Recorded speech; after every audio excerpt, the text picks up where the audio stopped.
नेता मणिशंकर अय्यर की बेटी यामिनी अय्यर की मुश्किलें अब बढ़ने वाली हैं। गृह मंत्रालय यानी केंद्र सरकार ने कांग्रेस नेता मणिशंकर अय्यर की बेटी यामिनी अय्यर पर ऐसा कड़ा एक्शन लिया है जिसकी ख्वाबों में भी कल्पना शायद यामिनी अय्यर ने तो नहीं ही की होगी।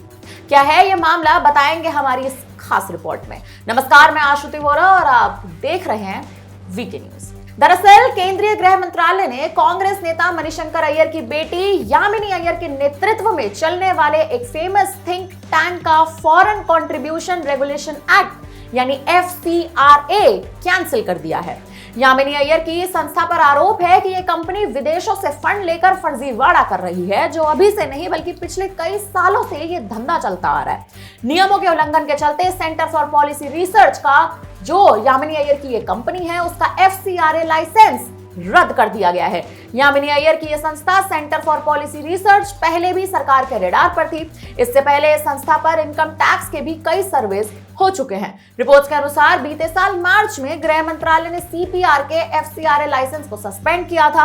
अब MHA के FCRA डिवीजन ने इसका लाइसेंस कैंसिल कर दिया है। बता दें कि यामिनी अय्यर की थिंक टैंक CPR को कथित तौर पर फोर्ड फाउंडेशन सहित कई विदेशी संगठनों से भारी धनराशि आ रही थी।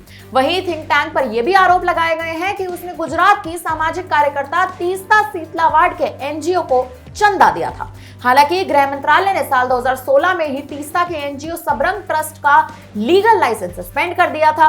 लाइसेंस सस्पेंड होने के बाद यामिनी अय्यर की कंपनी ने हाई कोर्ट में भी रुख दिया था। हालांकि अब CPR का FCRA लाइसेंस जो एक लीगल लाइसेंस होता है उसे निरस्त कर दिया गया है। बता दें कि यामिनी अय्यर की company centre for policy research कोई पहली कंपनी नहीं है जिसका लीगल लाइसेंस को कैंसिल किया गया है। इससे पहले भी केंद्र सरकार ने देश में आ रहे फॉरेन फंड्स पर सख्ती बरती है। CPR के अलावा Oxfam India, news website news click और बेंगलुरु स्थित मीडिया फाउंडेशन समेत कई ऐसे संस्थान हैं जहां की विदेशी फंडिंग को लेकर कड़ी जांच उन ऑर्गेनाइजेशंस पर, उन संस्थानों पर की जा रही है। फिलहाल अभी तक यामिनी अय्यर का इस पूरे मामले पर कोई भी बयान, कोई भी रुख सामने नहीं आया है। अब इस मामले में यामिनी अय्यर या कहे मणिशंकर अय्यर जो कांग्रेस के एक बेहद दिग्गज नेता है, वो अब इस मामले में क्या रुख अपनाएंगे, उनकी क्या प्रतिक्रिया होगी, अब ये तो वक्त ही बताएगा। फिलहाल हमारी तरफ से इस खबर में आपके लिए इतना ही। अब आपकी जो भी और राय हमें कमेंट करके जरूर बताएगा। बाकी बड़ी खबरों के लिए बने रहिए हमारे साथ और देखते रहिए वीके न्यूज। धन्यवाद। वीके न्यूज, राष्ट्र के नाम।